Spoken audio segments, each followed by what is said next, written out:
Welcome back everybody, and today we're looking at the Siege the Shore set by EnderToys Terrain. This set was designed to be fully playable just on its own. You get a whole collection of stuff that was clearly inspired by World War II storming of the beaches in France. It is a full set that has everything you'll need to create these little mini battlefields.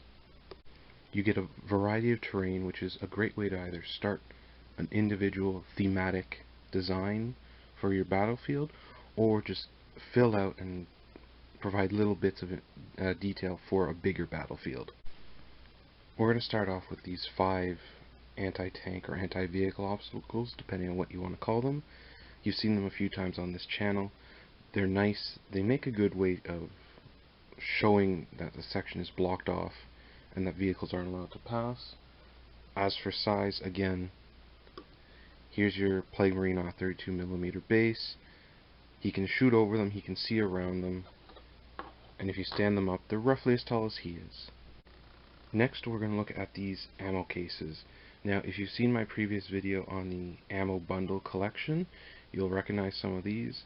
You don't get the same amount or same variety as that other set, but this is a great way to complement everything else. So here you get a small and a medium that are closed, and a small and a medium container of ammo that are open, and you can see in both the open ones there's like cartoonishly sized ammo rounds. So these won't fit any of your model's guns, but they will work for something a little bigger, like an anti-tank emplacement or even artillery shells. So the next part is these 4 pieces of sandbag terrain. They're small, they're short. For going again with that 32mm Plague Marine, he's way too tall for them, but smaller models will work. This is probably one of the more flexible parts of this kit in terms of arrangement, because they can be stood alone individually to represent part of a defensive line, but then you can also arrange them together for a bigger formation, or if you really want, stacking them or arranging them like this, creates a single well-defined bunker space for them. This is one part of the set that I would love to see EnderToys expand, either making more longer or different arrangements of them, or just selling a kit that has multiple of each of these pieces. Lastly is the bunker, which is probably the main centerpiece and why you're getting this terrain set. It is a nice way of representing a defensive position, and it's plenty big enough for multiple models. So these are Plague Marines on 32mm bases, and as you can see,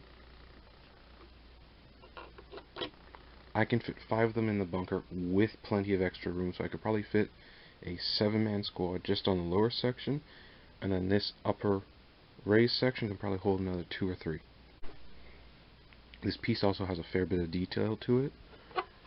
Around the entire border is what looks like remnants of either sandbags or rocks that have been piled up against it.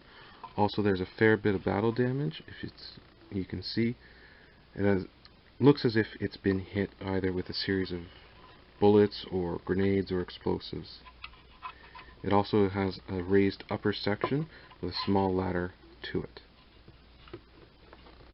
So this set was intended or specifically designed to be for World War II reenactment. So something like bolt action or even just plain Green Army men, this will work perfect for. I think personally that this will also work for something like Star Wars Legions or even Warhammer 40,000 if you're playing something heavy with Cadian Guard or any of the Astra Militarum units. This old school World War II bunker style I think works perfectly in those settings. Alright, so this has been my review of the Siege the Shore set by EnderToys Terrain. Let me know what you think, and let me know how you would use it in your terrain and battlefields.